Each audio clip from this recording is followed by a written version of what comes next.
Na videoaula anterior, nós falamos sobre atividades de diálogo com a sociedade civil para a construção e validação do conceito de matriz africana, coordenadas pela CEPIR.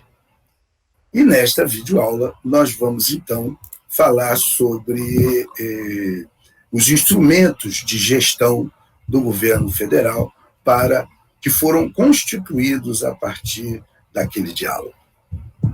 Primeiro foi, então, estabelecida a Política Nacional de Promoção da Igualdade Racial, que a gente conhece como PNAPIR, que é um instrumento fundamental para a redução das desigualdades raciais no Brasil, com ênfase na população negra, mediante a realização de ações exequíveis a longo, médio e curto prazos, com reconhecimento das demandas mais imediatas, bem como das áreas de atuação prioritária. Surge, então, a Política Nacional de Saúde Integral da População Negra, uma resposta do Ministério da Saúde às desigualdades em saúde que acometem esta população e o reconhecimento de que as suas condições de vida resultam de injustos processos sociais, culturais e econômicos presentes na história do país. Foi constituído também um Programa Nacional de Patrimônio Imaterial, esse que com o objetivo de viabilizar projetos de identificação, reconhecimento, salvaguarda e promoção da dimensão imaterial do patrimônio cultural brasileiro, com respeito e proteção dos direitos difusos ou coletivos relativos à preservação e ao uso desses bens. Um programa de apoio e fomento que busca estabelecer parcerias com instituições dos governos federal, estaduais e municipais, universidades, organizações não governamentais, agências de desenvolvimento e organizações privadas ligadas à cultura e à pesquisa. O Plano Plurianual PPA 2012-2015. O recente ciclo de desenvolvimento brasileiro, que vinha sendo impulsionado por políticas públicas inovadoras que combinam o crescimento econômico com redução das desigualdades sociais e regionais. Essas políticas têm um elemento comum, a recuperação da capacidade do Estado de planejar e agir, visando, sobretudo, garantir os direitos dos que mais precisam. A estratégia de aprofundamento desse cenário de modernização requer um Estado indutor e promotor das mudanças, a partir de políticas públicas construídas por meio do diálogo social e do Pacto Federativo. Em outras palavras, o Brasil se transformou e, portanto, os desafios de se buscar novas formas de atuação do Estado também se renovaram. Nesse contexto, as escolhas e os arranjos construídos para retomar o desenvolvimento e orientá-lo para a redução das desigualdades determinaram um aperfeiçoamento nos instrumentos de planejamento. Com isso, a estrutura e a linguagem do Plano Plurianual PPA 2012-2015, volto a enfatizar, foram alteradas para que o plano expressasse, de fato, as políticas públicas para os próximos 4 anos. A construção de um país moderno, igualitário, diverso e soberano exigia um planejamento que viabilizasse a ação pública por meio da reconstrução dos canais que favoreciam a ação do Estado. Assim, esperamos consolidar as conquistas dos últimos anos, construindo caminhos que democratizam as oportunidades e solidificam a confiança que recentemente aprendemos a depositar em nossas vidas e no futuro do nosso país. É sobre esse contexto que nasceu o PPA 2012-2015.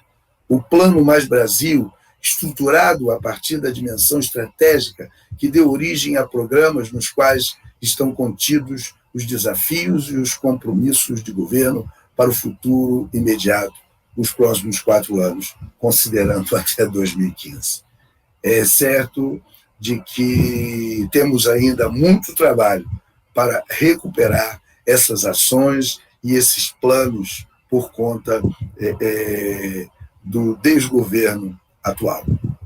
Tivemos o Plano Nacional de Desenvolvimento Sustentável dos Povos e Comunidades Tradicionais de Matriz Africana. O plano foi composto por 3 capítulos. No primeiro, encontra-se uma contextualização das transformações políticas que possibilitaram a formulação deste instrumento, além de uma breve caracterização socioeconômica dos povos e comunidades tradicionais de matriz africana. Já o segundo capítulo aborda o processo de construção do plano, suas referências e diretrizes fundamentais. No terceiro capítulo, está descrito o quadro de iniciativas e metas, que é o núcleo principal do plano, bem como os ministérios e órgãos responsáveis por cada uma das ações. Os 11 ministérios que existiam na época e órgãos do governo federal que fazem parte do GT1 pactuaram um conjunto de iniciativas que estão organizadas em 3 eixos detalhados em objetivos, iniciativas, metas físicas e financeiras. O primeiro eixo, garantia de direitos, reúne as ações voltadas para a valorização da ancestralidade africana no Brasil e para o enfrentamento ao racismo e à discriminação racial dos quais os povos e comunidades tradicionais de matriz africana são vítimas.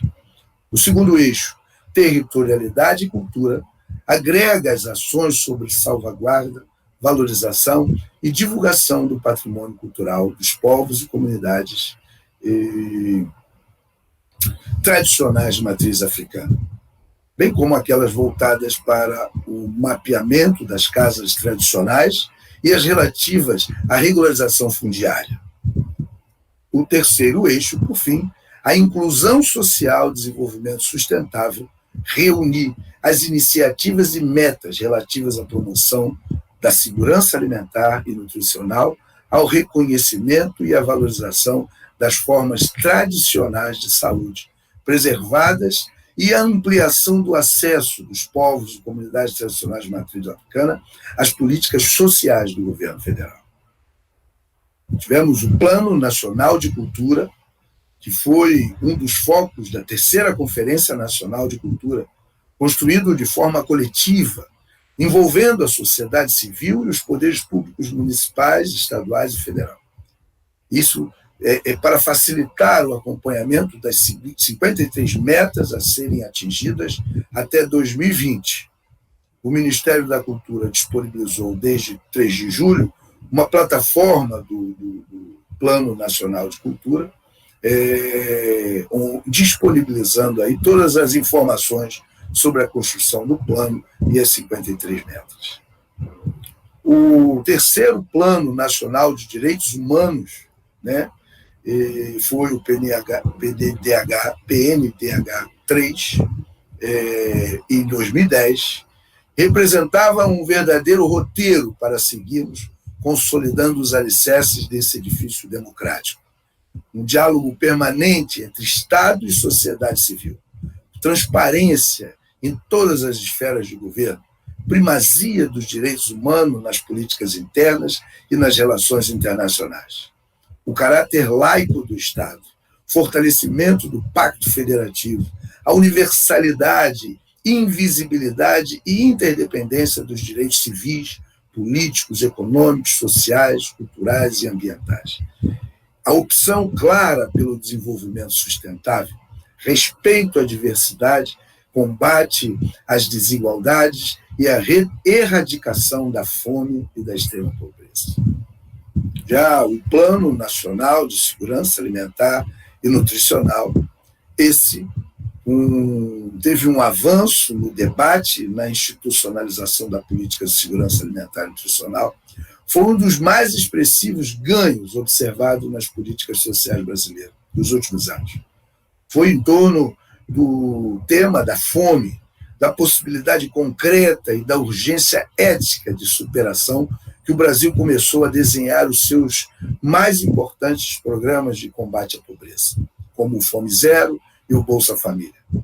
Nesta trajetória, né, a trajetória do Plano Nacional, o papel do Conselho Nacional de Segurança Alimentar e Nutricional, CONSEA, foi fundamental para que o país pudesse gestar proposições inovadoras que hoje nos identificam no cenário mundial. Por meio do compromisso do Estado brasileiro com a universalização de políticas públicas de combate à pobreza e a garantia de acesso à alimentação, conseguimos melhora expressiva nas condições sociais de nossa população, o que gerou impactos positivos na segurança alimentar e nutricional no país. Ademais, podemos fixar como meta o atendimento progressivo do direito humano à alimentação, direito social básico agora reconhecido pela Constituição Federal.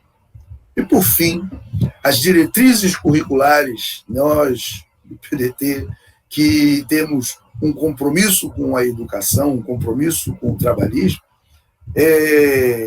tivemos as diretrizes curriculares para a educação das relações étnico-raciais e para o ensino de história e cultura afro-brasileira e africana, a serem observadas pelas instituições de ensino que atuam nos níveis e modalidades da educação brasileira, e, em especial, por instituições que desenvolvem programas de formação inicial e continuada de professores. Concluímos aqui os instrumentos legais de gestão do governo federal, instrumentos esses que precisam ser recuperados para o desenvolvimento igualitário dos povos, da população brasileira. Concluímos, então, os instrumentos de gestão do governo federal, aos quais o nosso partido, o PDT, tem como bandeira de luta para a promoção da igualdade racial, para o combate à discriminação religiosa, a todos os tipos de desigualdades, para que nós possamos recuperar o nosso país.